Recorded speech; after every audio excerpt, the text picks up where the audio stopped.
clássico amanhã. Flamengo e Botafogo, ou melhor, Botafogo e Flamengo. Eu vou começar pelo Flamengo. Vamos começar pelo Mengudo.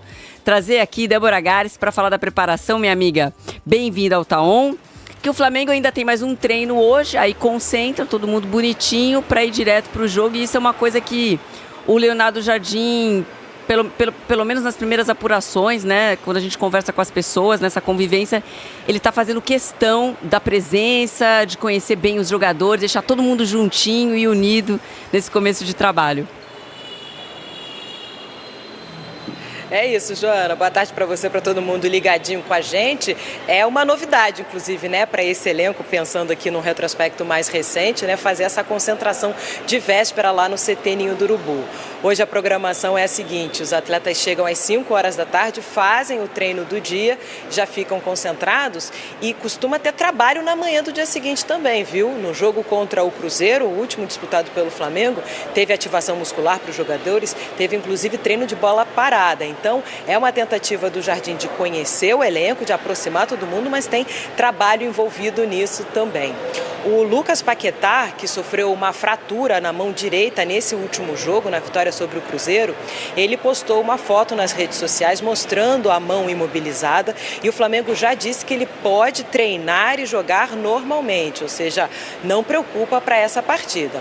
Mas a gente tem a expectativa de que o Leonardo Jardim promova algumas mudanças, assim, faça dê uma rodagem no time por conta da sequência de jogos. Ele falava sobre isso depois da vitória sobre o Cruzeiro lá no Maracanã, esse desgaste. E aí o que a gente pensa? Nomes como o Vitão, o Ayrton Lucas, o Danilo, que não começaram entre os titulares, talvez tenham essa chance de começar jogando nesse clássico de amanhã. Já o Bruno Henrique, por exemplo, fora, tratando ainda uma pubalgia. E o De La Cruz não costuma jogar em gramado sintético, tá? Então a gente ainda vai ver, lógico, aguardar esse treino de tarde, que é quando a gente vai ter mais definições do que o Leonardo Jardim está pensando para esse jogo, mas não costuma treinar.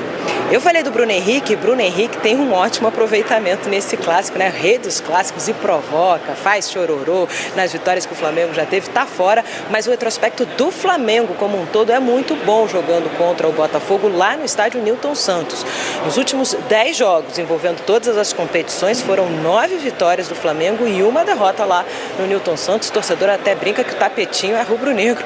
Vamos ver como é que vai ser essa partida amanhã, né, Joana? Marcada para 8h30 da noite. O Flamengo está em 6º lugar no Campeonato Brasileiro com 7 pontos somados, querendo subir, entrar no G4, se aproximar aí dos líderes da competição. Volto com você, minha amiga. Obrigada, amiga, pela participação aqui. Boa sexta-feira, bom final de semana para você, trazer os detalhes dessa preparação do Flamengo. E seus fofoqueiros, eu sei que vocês querem saber, será que o Leonardo Jardim vai no casamento que ele tinha, que era hoje, lá em BH? Não vai, tá? Foi isso. E vamos começar a falar sobre o assunto aqui. Mas, enfim, Flamengo e Botafogo, independentemente do gramado, a única coisa que deve falar sobre gramado é que deve, mais uma vez, não ter De La Cruz por conta disso, né? Então, na parte do Flamengo. Mas a relevância do De La Cruz dentro desse momento atual do Flamengo é muito baixa. Enfim, questões físicas que a gente já não são segredo para ninguém. Então, esse time aí pegando o embalo já vai ser o segundo clássico em 3 jogos do Leonardo Jardim. Então, ele tá ficando especialista em clássico carioca. Já vai pegar esse Botafogo que vem abalado, precisando responder a sua torcida depois da eliminação para a Libertadores. Então, como a gente fazia antigamente nas apresentações, quando a gente fazia matéria para jornal impresso, né? Pessoal que é mais antigo, né? Em momentos distintos, né? Com duelos de opostos aí nesse contexto de momento do Botafogo e do Flamengo. O Botafogo apresentou o jogador hoje, está tentando trazer reforços, os novos reforços aí já para essa partida. E o Flamengo nessa levada aí de Leonardo Jardim com seus ajustes finos aí que foram feitos, executados, a gente já deu para ver nesses 2 primeiros jogos, e trabalhando esse time para que seja mais uma vez eficiente, né? Que seja seguro, principalmente, mas que seja eficiente também. Se vai continuar com um bom momento do Pedro, é uma boa questão também para o gramado sintético e com presença de Carlo Ancelotti no estádio, tá? Carlo Ancelotti estará lá observando, então, essa partida. Não vai estar no Santos e Corinthians, o que já tinha sido divulgado, ele vai ter ali alguns integrantes, né, Igor, da CBF, para observar o Santos e Corinthians, ou seja, Neymar vai ser visto sim, mas o Ancelotti, o cara mesmo, vai estar no clássico lá do Rio. PVC, você imagina mudanças nesse Flamengo? Paquetá jogando, mesmo com o braço imobilizado, tudo indica que ele vai conseguir jogar. Sim. Se você for pensar no Leonardo Jardim do ano passado, que teve o time mais repetido do Brasileirão 25, o time que jogou junto 9 partidas das 38, então ele sempre que ele pôde, ele repetiu a formação.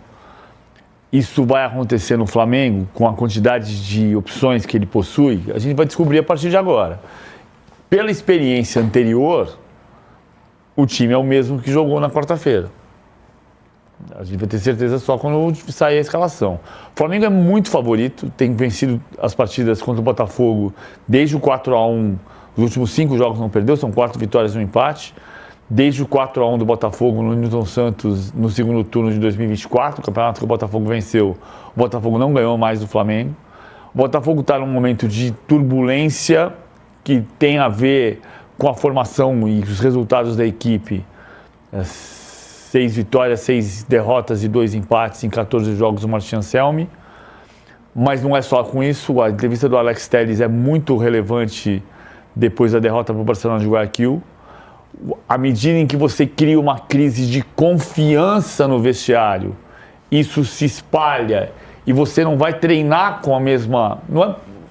Não é que o cara vai de corpo mole, você não consegue sair para trabalhar com o mesmo entusiasmo que você tinha. Isso justifica? Não. O Botafogo não tem um elenco do mesmo tamanho que o Flamengo tem e não tem o elenco do mesmo tamanho que o Botafogo tinha.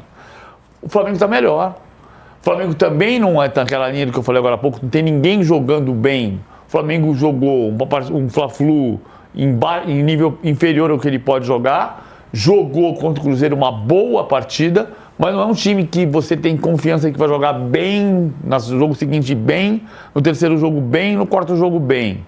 Tem que jogar bem contra o Botafogo pela fragilidade do Botafogo e ganhar o jogo no Newton Santos. Ninguém está inspirando muita confiança nesse momento. Eu queria falar, Luísa, em relação a isso aí, dessa continuidade do elenco, da escalação inicial, né? É que o Leonardo Jardim, pelo menos no discurso, não está muito preocupado em manter os mesmos 11, sim, né?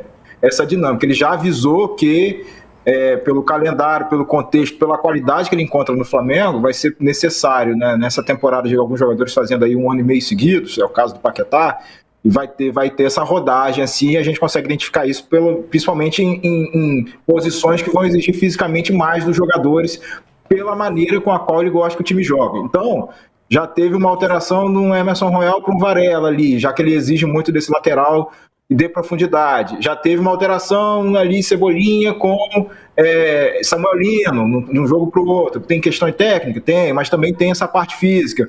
Acho que eu estou mais curioso, e a torcida também está muito mais curiosa, em relação à dinâmica envolvendo o senhor Jorge André Arrascaeta. Porque aí tem um encaixe com o Paquetá, como é que faz o uso do Carrascal, se o Arrascaeta vai conseguir ou não ter esse tipo de utilidade, de uso, né, contínuo nesse time ou não, enfim. Eu acho que o X da questão de curiosidade que me carrega para esse jogo contra o Botafogo especificamente é Arrascaeta. O que você imagina de Arrascaeta? No último jogo, ele e o Paquetá se encontraram muito bem em campo, foi um dos melhores jogos, talvez o melhor jogo do Paquetá desde que ele chegou ao Flamengo, e deu certo isso, mas a gente tem que ver de fato essa questão física, né, e essa questão do encaixe também, Gabriel, de um Flamengo que vinha numa instabilidade muito grande, mas aí troca o técnico, conquista um título carioca, né, o que já dá um ânimo, um gás a mais, e vem de uma boa vitória contra o Cruzeiro. Então, por mais que o ano tenha começado muito ruim, agora é um Flamengo que dá uma virada. E do outro lado, o Botafogo passa pelo contrário, de uma eliminação muito dolorosa, de protestos da torcida no CT, de a diretoria ter que ir na porta do CT para conversar com a torcida, e um clube, né, esfacelado internamente por questões estruturais. Então, por mais que o Flamengo não esteja voando, são momentos diferentes. Então, esse Flamengo tá, assim, achando a fórmula, né? Então, obviamente, ainda é um início de trabalho, mas acho que o clima está muito mais leve, conseguiram resultados, o que muda muito o astral, e o próprio Jardim ele vai ter um benefício agora, que é um certo privilégio você poder rodar esses 11 iniciais mantendo o nível. No Cruzeiro, ele deu ênfase total ali no Campeonato Brasileiro, em dado momento ele larga a Sul-Americana, acho que foi depois do jogo contra o Runa, Muxuc Runa, né, que era o que perdeu no adversário.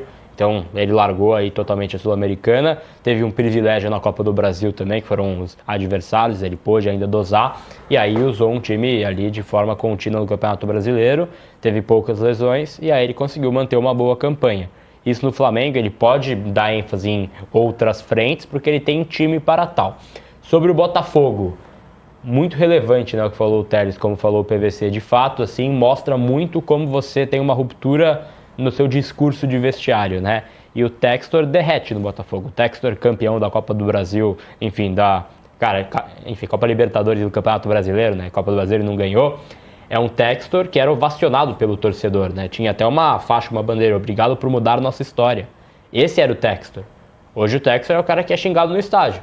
Então, assim, ele mudou muito diante do que ele vem fazendo esse ano. E eu sempre lembro o seguinte, tem uma crise fora de campo, mas em campo também tem muita lacuna. O 9 do Botafogo na Libertadores é um ponta improvisado, que é o Matheus Martins. Ele não é 9. Ele não é um cara que tem faro de gol. Ele tá jogando assim, porque o Arthur Cabral tá sendo algo assim, completamente fora de cogitação do Botafogo, né? Então, falta opção de fato para esse elenco. Acho que é um time mal montado e o Anselmi chega. Não acho que seja um técnico também esplendoroso, né? Não acho que seja um técnico excepcional, mas é um técnico que não tem culpa, né, do que foi dado para ele de opções. Ele não tem camisa 9, gente, é um fato. Faltou gol pro Botafogo, ele não tem quem faça gol. Simples assim, né? Fez muita falta nesse jogo, né? Às vezes você via a bola ali rondando a área e não tinha alguém para jogar para frente, para mandar para a rede. E aí uma lacuna na função do centroavante e também no gol, né? Porque Neto não funcionou, Léo Link também não. Outra falha, então tem problemas em campo esse Botafogo.